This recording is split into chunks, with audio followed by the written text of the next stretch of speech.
We are launching into an intensive examination of one of the most transformative and certainly one of the most terrifying events in modern consumer history. Right. We're talking about the Chicago Tylenol murders of 1982. This tragedy did far more than just claim innocent lives. It permanently fractured and then, rebuild the essential trust we place in the medications, foods, and products we buy right off the shelf. It did. The methodical, chilling malice behind this crime fundamentally redefined safety in America. It's hard to overstate the impact. This was a crisis of monumental proportions, and it absolutely served as a crucible for new standards of consumer safety, really, globally. What we are exploring today is a series of seemingly random poisoning deaths across the Chicago metropolitan area. And the victims were just regular people. Exactly. They were simply retail consumers who ingested extra-strength Tylenol capsules that had been meticulously contaminated with lethal doses of potassium cyanide. Our analysis for you today is to trace the events, from the baffling initial discovery to the sprawling, frustrated manhunt that followed, and, critically, to explore the sweeping, enduring regulatory changes that emerged. Changes that we still see every single day. Absolutely. These changes established federal anti-tampering laws that affect how you, the consumer, open virtually every single packaged good today. And before we get into the forensics and the corporate side of this, we really must confront the human cost. We are examining a calculated crime that targeted unassuming people using a simple over-the-counter pain reliever. In that original poisoning wave, at least 7 people died. And that was just the beginning. That was quickly followed by subsequent horrifying copycat crimes across the nation. And the central agonizing fact of this case is that the perpetrator remains unknown and uncharged as of 2025. Still unsolved. It's just incredible. This case is pivotal precisely because of its immense lasting impact. Not only did it lead to the permanent end of powder-filled capsules for over-the-counter medicines, a delivery system that was, just deemed too easily compromised, but it also forced the creation of stringent, federally mandated anti-tampering laws. These are the seals, the films. Right. All the security features you now automatically look for every time you purchase a medication. We want to pause and just express our deepest sympathies for the victims. Mary Kellerman, Adam Janus, Stanley Janus, Teresa Janus, Mary McFarland, Paula Prince, and Mary Reiner, and of course the families, who lived through and continue to bear the weight of this unimaginable horror. The analysis of the source material that follows really does treat this tragedy with the seriousness and respect it demands. Okay, let's unpack the initial terrifying sequence of events that introduced this new era of fear. It all started so quietly, with the death of a 12-year-old girl, Mary Kellerman. It did. The timeline begins on September 28, 1982.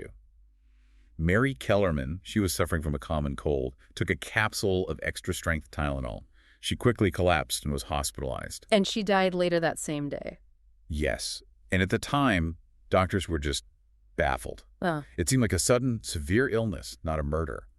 She was the first victim in what would quickly become a catastrophic mass poisoning, though, of course, no one had connected the dots yet. But the scale of the tragedy became brutally clear was one day later. One day. September 29th. That's when we see 6 other individuals consume contaminated Tylenol and die. And this is where the investigative alarm bells finally went off. The source material draws a particularly devastating portrait of the Janus family.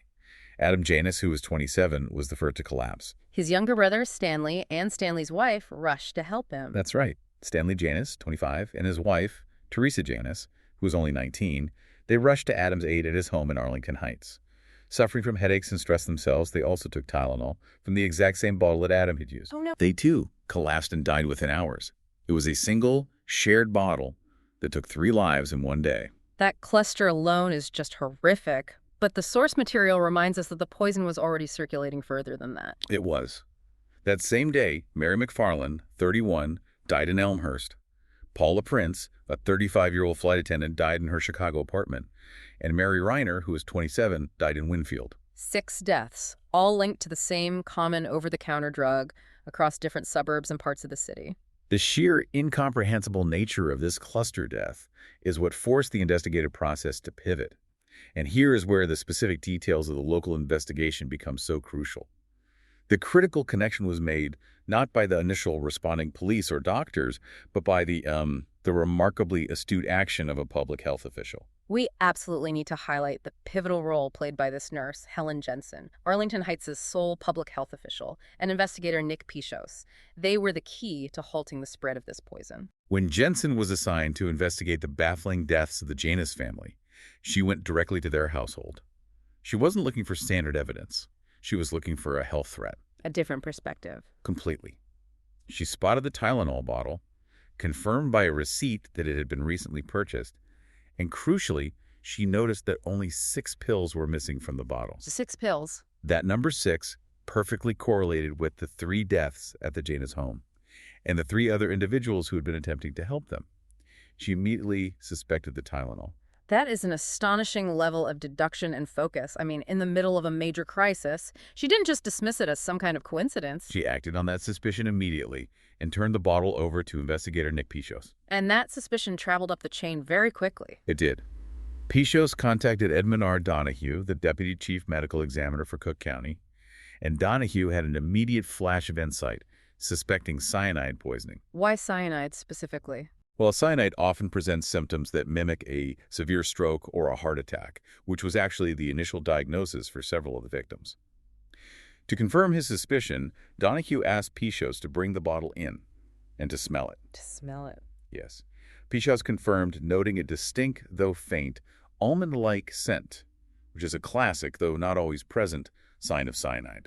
Wow. Once that suspicion was verbalized, the confirmation was terrifyingly swift. It was. Chief toxicologist Michael Schaefer's team tested the remaining capsules. And the findings were not just positive for cyanide, but they were overwhelming. 4 of the 44 remaining capsules in that Janus bottle contained massive quantities, nearly 3 times the lethal amount of potassium cyanide. 3 times the lethal dose in one capsule. The public health implication here is just paramount. That immediate toxicology confirmation led to an immediate, unprecedented action. Authorities held a press conference advising the entire public in the Chicago area to immediately stop taking Tylenol. That must have caused chaos. It was the first time an over-the-counter medication had been centrally identified as a mass threat. So the next step was tracing the specific product. This is where the detective work became a race against time, primarily through the product lot numbers. Right. The initial focus was narrow because the bottle Mary Kellerman used had been inventoried by paramedics. So investigators quickly noticed that her bottle and the one used by the Janus family came from the same specific production lot, MC2880. Okay, so at this point, they're thinking it's a manufacturing issue. Exactly. The initial working theory was that the contamination had occurred at the manufacturing level, maybe a single isolated failure related to that one lot number. So Johnson & Johnson initially issued a recall for all Tylenol associated with lot MC2880. But it wasn't that simple. Not at all. The situation escalated rapidly and horrifyingly. Investigators discovered tainted bottles from other lots, specifically lots 1910MD and MB2738, which were associated with pills found in Mary McFarland's possession and other locations. What does that finding tainted pills from 3 different lots tell us about the nature of the crime? It's the key piece of evidence. It's what ruled out factory contamination. It proved beyond a doubt that the tampering was not confined to one batch or one manufacturing location, which meant the threat was far broader and much more localized. A saboteur. It signaled that this was a retail-level saboteur, deliberately introducing the poison into individual bottles across different stores and different lots. And that finding immediately and exponentially expanded the scope of the crisis. But let's look at the sheer geographic spread of these tainted pills. They weren't centralized at all. That's right. The tampered product was found on shelves at multiple types of retailers across the region. Jewel Foods, Osco Drug, Walgreens, Dominick's, and Frank's Finer Foods. This spread suggested the perpetrator was operating locally, moving frequently, and targeting general retail environments rather than one specific chain or location. So a systematic effort. It demonstrated a systematic, if localized, effort to poison multiple bottles and return them to the shelves. And there is that chilling detail about the 8th contaminated bottle that was found, but thankfully not used. Yes. A woman purchased it, but the sources say she sensed something was off. She simply did not use it. She was saved by a flicker of intuition. That just highlights how close this crime came to being even more catastrophic. It underscores the sheer randomness of the threat. The victims were selected entirely by chance based on what bottle they happened to pick up from the shelf. That brings us to our next segment, Understanding the precise scope of this tampering and analyzing Johnson & Johnson's reaction, which, despite the horror, became one of the most famous case studies in corporate crisis management. Let's start with the mechanism of the crime, because it really dictated the public response. As we established, the police hypothesis and the physical evidence pointed overwhelmingly to the tampering occurring at the retail level. Or maybe a distribution center. Possibly, but certainly after the product left the secured factory environment. And the evidence ruling out factory contamination is robust. You mentioned that the tainted capsules were traced back to products manufactured at two completely different sites, one in Pennsylvania and one in Texas. Precisely. If the contamination had been a manufacturing error, it would have been restricted to the product line of a single factory. So that's the proof. The fact that poison pills were sourced from two distinct production points confirms the method. Someone removed bottles from local store shelves, opened the tamper-resistant seals that were standard at the time, introduced the deadly potassium cyanide into select capsules, and then placed the packages back onto the shelves for unsuspecting consumers to buy. And it speaks to the terrifying simplicity of the act. The seals at the time, they were just simple glued paper seals inside the cap. They were easy to breach and replace without immediate, obvious signs. And that reality is what forced Johnson & Johnson's hand. This was a company that suddenly found its flagship product, which held 35% of the market share, transformed overnight into an instrument of death. Their immediate response is now taught globally as the gold standard of corporate public relations. It is, and it's largely credited to the vision of Executive Harold Burson. Let's talk about those immediate actions because they were radical. They didn't equivocate at all. Their first step was immediate and total. They halted all Tylenol production and advertising, a massive and costly decision. They also distributed extensive warnings directly to hospitals, medical practitioners, and distributors, bypassing the slower general media channels at first. But the defining move came on October 5, 1982, the nationwide recall. A nationwide recall, yes, even though the tampered product had only been found in the Chicago area. That decision right there demonstrates a true prioritization of safety over profit. It was an extraordinary undertaking. They pulled an estimated 31 million bottles of Tylenol off the market. To put that in perspective, the retail value of that stock in 1982 was over $100 million. Which today is? Today, that translates to roughly $326 million. This was a staggering financial hit, one that very few companies would voluntarily absorb without definitive proof the entire national stock was compromised. And their public engagement went even further than the physical recall. It did. They didn't just wait for the news to report it. They took out national advertisements, pleading with individuals not to consume any of their acetaminophen products until they could sort through the crisis. Even though it was later found only the capsules were affected. Right. They also offered to exchange every single Tylenol capsule purchased by the public for solid tablets, which were deemed impossible to tamper with in the same way. And that decision to offer a free exchange of all capsules nationwide, that must have been crucial in rebuilding trust. It absolutely was. It communicated that J&J was willing to sacrifice immediate revenue to ensure their customers felt safe. They also established formal, transparent working relations with the Chicago Police Department, the FBI, and the FDA, making sure they were active partners in the investigation. It's interesting that the Washington Post published a piece praising J&J for how they handled the disaster, saying they were honest with the public.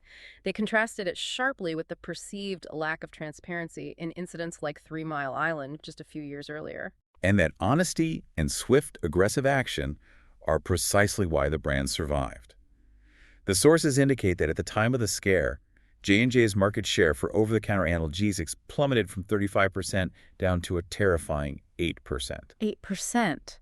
But because of their proactive response, they executed one of the great commercial comebacks in history. They did. They rebounded in less than a year. How exactly did they manage that rapid turnaround? They executed a three-pronged strategy that has become a textbook case. First, the public perception was strong.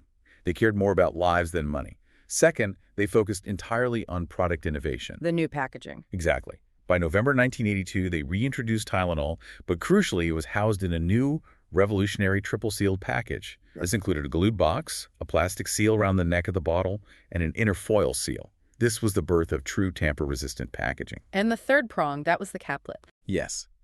They leaned heavily into the caplet, that smooth, easy-to-swallow tablet shaped like a capsule, and permanently moved away from the powder-filled capsules that facilitated the crime. They coupled the safety innovations with heavy price promotions and public education campaigns, emphasizing the new security measures. And within a few years, they were back on top. Fully regained the highest market share in the U.S. It just demonstrated that consumers value transparent honesty and proven safety measures. So while the swift actions saved the brand's reputation, the financial fallout was staggering, leading immediately to questions about corporate risk, specifically who was going to pay for that $100 million recall. This is where we get into the complex world of corporate liability insurance. McNeil Laboratories, the J&J subsidiary that manufactured Tylenol, submitted a claim to its insurance company, Affiliated FM Insurance, specifically for the cost of the recall itself. And that claim was denied. It was. Wait, why would an insurance company deny a claim for a voluntary but obviously necessary recall? Well, the court proceedings revealed a crucial distinction in risk management. The court determined that McNeil Laboratories was ultimately not covered because Johnson & Johnson had chosen not to purchase the more expensive, specialized recall insurance policy. They had general liability insurance, but that wasn't enough. Right. That policy was written primarily to cover costs related to negligence or direct liability for injury. So because the contamination was an act of criminal sabotage, not a failure in their own manufacturing process, the general liability policy didn't automatically kick in. Precisely. McNeil sued again, arguing that their existing excess liability insurance should cover the expenses. But the court rejected the claim, articulating that the recall was not caused by liability for the 7 deaths. It was at best merely related to the 7 deaths. That is a critical legal distinction for anyone, preparing for a corporate meeting. It is. The court was saying they ruled that the company wasn't liable for the deaths, so the massive cost incurred was a voluntary mitigation effort, not a cost necessitated by a legal finding of liability. So J&J absorbed the cost because it was the ethical decision, but legally, the insurance company was off the hook. It was a very hard lesson on the limits of standard insurance policies in the face of mass criminal tampering. Despite all that, J&J did seek closure with the affected families. In 1991, they settled all lawsuits against them for an undisclosed sum. What was their reasoning? A company spokesman stated that while they could not have anticipated the criminal tampering, they wanted to do something for the families and finally get this tragic event behind us. Moving into our third major segment, the investigation into this heinous crime became a massive interagency effort. However, decades later, the killer remains elusive, leaving behind this complex web of circumstantial evidence and 2 primary, frustratingly inconclusive suspects. The initial investigative efforts were desperate. They were trying to find any weakness in the perpetrator's resolve or psychology. One of the most unique strategies came from FBI criminal analyst John Douglas, a pioneer in behavioral profiling. Right. What was Douglas's theory about luring the killer out? Douglas theorized that the perpetrator might possess a narcissistic need to revisit the scene or acknowledge the impact of their crime, especially the death of the first and youngest victim, Mary Kellerman. So he suggested publishing her address and grave location. He did.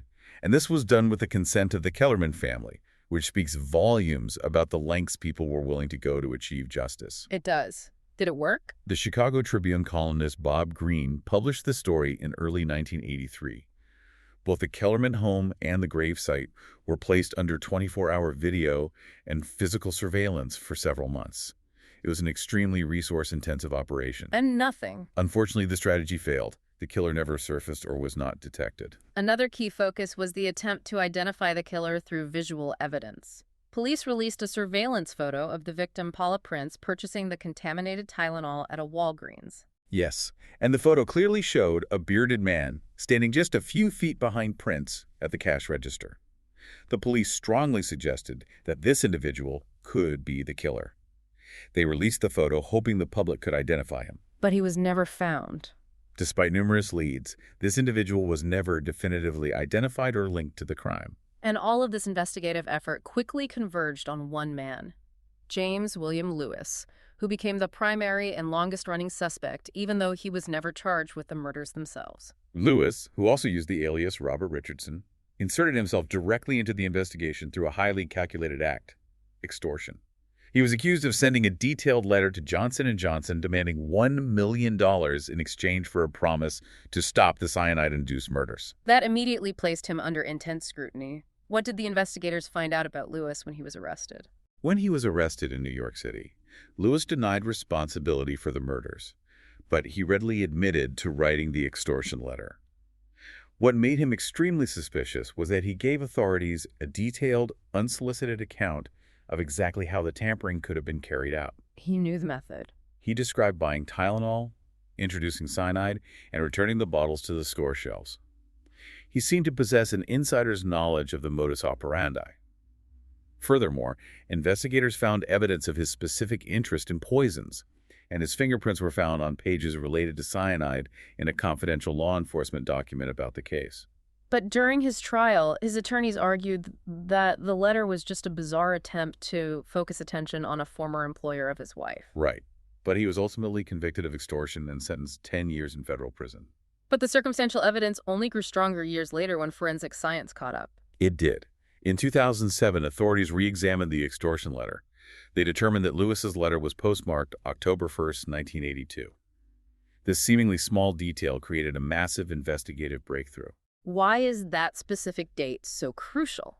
Because if Lewis began writing the letter on September 28th, as he claimed, he would have started writing it prior to the very first news reports concerning the poisonings, which only began on September 29th and 30th. He would have possessed knowledge of the crime before it was public knowledge. Exactly.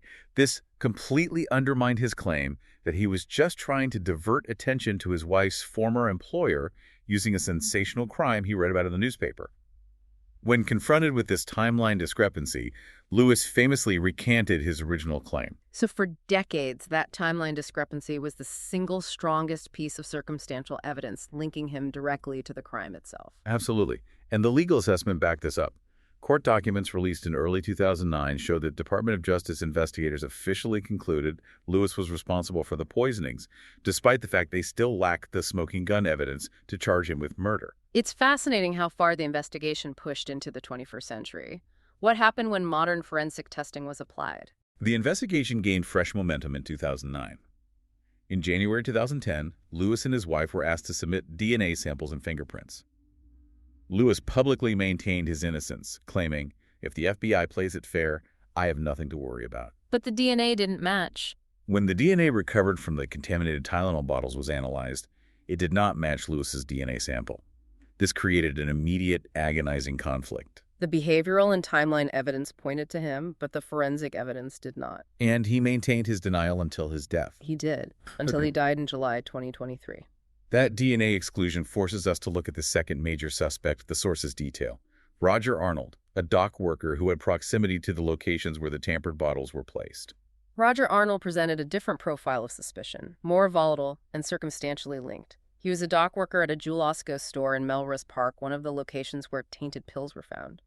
More damningly, the authorities discovered that he possessed potassium cyanide. And there were alarming behavioral issues reported by people who knew him, correct? Yes. Marty Sinclair, a bar owner whose establishment Arnold frequented, reported Arnold's erratic behavior and stated that Arnold had discussed killing people with a white powder. Arnold had become increasingly unstable after his marriage dissolved, and police started tracking him very closely. There are also specific circumstantial links to the victims that are incredibly unsettling. Indeed. Arnold had worked with victim Mary Reiner's father at a warehouse, and Arnold's wife had been treated at a hospital across the street from the store where Reiner bought her cyanide-laced Tylenol. These links suggested proximity and perhaps motive, although a clear, direct motive for targeting these specific individuals was never established. And the evidence found in his home also pointed to an interest in poisons. Authorities found a copy of The Poor Man's James Bond in his residence. This book, widely known for its illicit instructions, contains specific information on how to manufacture potassium cyanide. Arnold was held and questioned several times by police, but like Lewis, he was never formally charged with the poisonings. And the sources detail a tragic, separate incident involving Arnold in 1983. Yes, Arnold's volatile behavior led to the death of an entirely innocent person.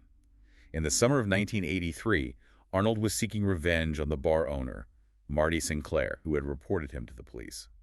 And he made a mistake. A terrible one. Arnold mistakenly identified a computer consultant named John Stanisha as Sinclair and shot and killed him outside a bar. Stanisha was an innocent bystander caught in Arnold's rage. Arnold was convicted of Stanisha's murder in 1984. He served 15 years and died in 2008. But the Tylenol connection didn't die with him. No. The authorities' commitment to solving this case, even across decades, is remarkable. In 2010, Arnold's body was exhumed so that his femur could be removed for advanced DNA testing. And again, no match. Just as with Lewis, Arnold's DNA did not match the samples discovered on the contaminated bottles. So we have two prime suspects, both with strong circumstantial evidence, motive, and proximity to the crime, yet both were excluded by modern DNA analysis. It underscores the intense difficulty of solving a case where the tampering occurred at the retail shelf level, where DNA contamination could be widespread. And that difficulty led the FBI to cast an extremely wide net, even looking at criminals who are already imprisoned for other similar behavioral patterns. Specifically, the investigation turned to Ted Kaczynski, the Unabomber, in 2011. Why Kaczynski, given that he specialized in explosives, not poisoning? The connection was primarily geographical and temporal. Kaczynski's pattern of bombings began in Chicago and its suburbs in the late 1970s, and he maintained ties to a suburban Chicago home in Lombard, Illinois, which he visited occasionally around the time of the 1982 murders. So the FBI requested DNA samples from Kaczynski to rule him in or out? They did. Kaczynski denied ever having possessed potassium cyanide. The request was more about due diligence, exploring any possible link between a known domestic terrorist operating in the same area during the same time frame. Nothing came of it. Ultimately, no public evidence ever definitively linked Kaczynski to the Tylenol murders. The case remains officially unsolved, a testament to the chilling anonymity and complexity of retail product sabotage. We now shift to our final part, which details the profound aftermath of this tragedy and its enormous, long-lasting regulatory legacy.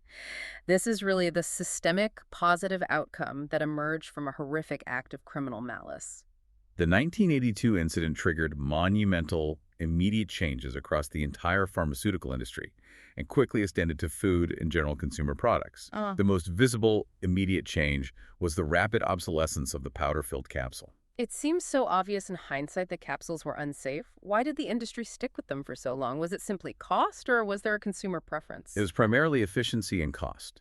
Capsules are easy to produce, are perceived as easier to swallow than hard tablets, and until 1982, the industry operated under the assumption that the simple cap seal was sufficient. The Tylenol murders shattered that assumption. Completely. It made the fatal vulnerability of the capsule delivery system impossible to ignore. A foreign substance could be placed inside with almost no visible signs of disturbance on the exterior packaging. And the FDA acted swiftly on that. Within a year, they introduced much more stringent regulations aimed at avoiding any possibility of product tampering. This led directly to the widespread adoption of the solid caplet, which is essentially a tablet made in the shape of a capsule, as the preferred, non-tamperable drug delivery form. The caplet became the new industry standard. It did, replacing capsules for nearly every major over-the-counter pain reliever. But the regulatory legacy goes far beyond the pill shape. The crisis directly inspired the development and mandatory implementation of tamper-resistant packaging across virtually all consumer product industries. We're talking about the technology that is now utterly ubiquitous. Induction seals, that foil seal you peel off the top of a medicine bottle, plastic safety rings around the cap that break when opened, and improved blister packs for smaller medications. So this move established mandatory, verifiable, tamper-evident security as the new global safety standard. It did. And perhaps most significantly for law enforcement, product tampering was officially recognized and made a federal crime. That's a crucial development. It is. Title 18, Section 1365 was established, creating the federal offense of product tampering. This meant that subsequent acts of malicious product sabotage could be prosecuted aggressively across state lines under the full weight of federal law, rather than being treated solely as local state murder or assault cases. It provided a unified, powerful legal tool. And we immediately saw that federal law put to the test through a tragic yet ultimately successful use in subsequent copycat fatalities. The sources detail hundreds of copycat incidents involving various products immediately following the Chicago deaths, showing the level of public fear and malice that the original crime unleashed. And the most famous subsequent case that utilized the new federal law was the Excedrin tragedy in Washington state in 1986. Right. Two people, Susan Snow and Bruce Nickel, died from cyanide-laced Excedrin capsules. This case shows how the new federal law was designed to function. What made the Excedrin investigation different, and how did it lead to an arrest? Well, the investigation quickly pivoted from looking for a random saboteur to focusing on the domestic environment. Investigators discovered that the contamination was highly localized. The ultimate breakthrough led to the arrest and conviction of Bruce Nichols' wife, Stella Nichol. She had intentionally poisoned her husband and Susan Snow, likely to collect on life insurance money. Correct. Stella Nichol was a chilling example of the new federal law in action. She was sentenced to 90 years in prison under the new federal anti-tampering laws. It demonstrated the immediate teeth the new legislation had. There were other significant incidents, too, reinforcing the continued threat of localized tampering, even after J&J implemented triple seals. Yes. In 1986, Diane Ellsroth, who was 23, died in Yonkers, New York, after ingesting cyanide-laced extra-strength Tylenol capsules. This led to the finding of a second tainted bottle, proving that even with new packaging, sophisticated local criminal acts were still possible. Just much harder to execute undetected. The anxiety at the time was so high that even hoaxes had massive commercial consequences. They did. That same year, Procter & Gamble's pain reliever Incaprin was recalled after a spiking hoax was reported in Chicago and Detroit.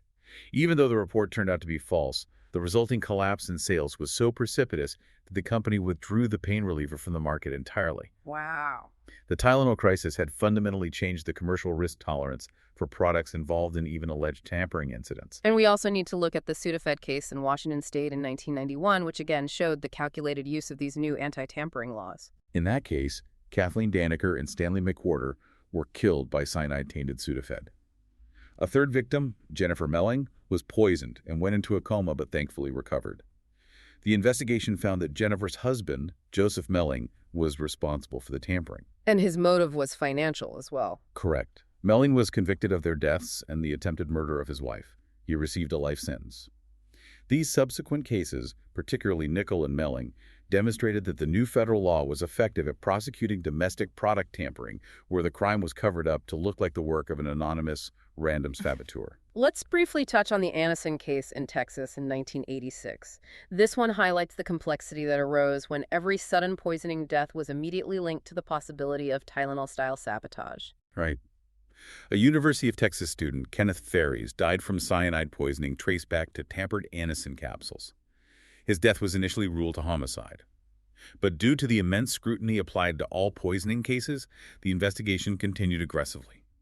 A later report ultimately ruled it a likely suicide, with the FDA determining Ferries had obtained the poison from a lab where he worked. So the crucial point here is the incredible depth of forensic scrutiny, that every single poisoning death was subjected to following the Tylenol crisis. Exactly. The baseline assumption had shifted from accidental death to possible tampering. And beyond pharmaceuticals and the legal system, the Tylenol incident created an immediate, profound cultural impact, amplified by the fact that the entire crisis unfolded in October 1982, right before Halloween. The timing was just disastrous for public anxiety. The incident raised massive renewed fears across the country, reviving that urban myth of poison candy being given to trick-or-treaters, a myth that had previously been almost entirely undocumented in terms of actual deaths. And this fear was so widespread that some communities and parents actively discouraged trick-or-treating for Halloween in 1982. They did. They kept their children home as a safety precaution. The psychological damage to consumer trust was undeniable, and the market reaction proved it. American grocery stores reported that candy sales were down more than 20% that year. The Tylenol murders taught the public that common, everyday objects, even candy, could be weaponized by a random stranger. An idea that profoundly shaped consumer behavior for years. As we bring this analysis to a close, the essential insights gained from the source material are deeply sobering. An act of focused local malice against 7 victims fundamentally fractured the social contract of consumer trust, forcing a global industry to completely redesign how it packages and delivers products. It forced pharmaceuticals, food processing, and general retail sectors to prioritize public safety over convenience and cost, leading to mandatory packaging reforms that are now standard operating procedure worldwide. So while the initial victims were innocent casualties and the perpetrator remains agonizingly unknown, the knowledge gained from managing this crisis and the subsequent permanent regulatory changes are a permanent part of our legal and commercial landscape. what's fascinating here is that the legacy of the Tylenol murders is the visible, triple-sealed packaging you handle every day. It's a permanent physical reminder of a moment when the public learned how vulnerable everyday consumption could be. And the commitment that followed to ensure that level of vulnerability never returns. It is a dark case, but it demonstrates a profound truth about governance and industry. that critical systemic change often requires a catastrophic failure in existing safety protocols. So this crisis forced a swift adoption of measures like federal anti-tampering laws and secure packaging that now protect millions. Even though true justice for Mary Kellerman, Adam Janus, Stanley Janus, Teresa Janus, Mary McFarland, Paula Prince, and Mary Reiner remains elusive. Thanks for listening.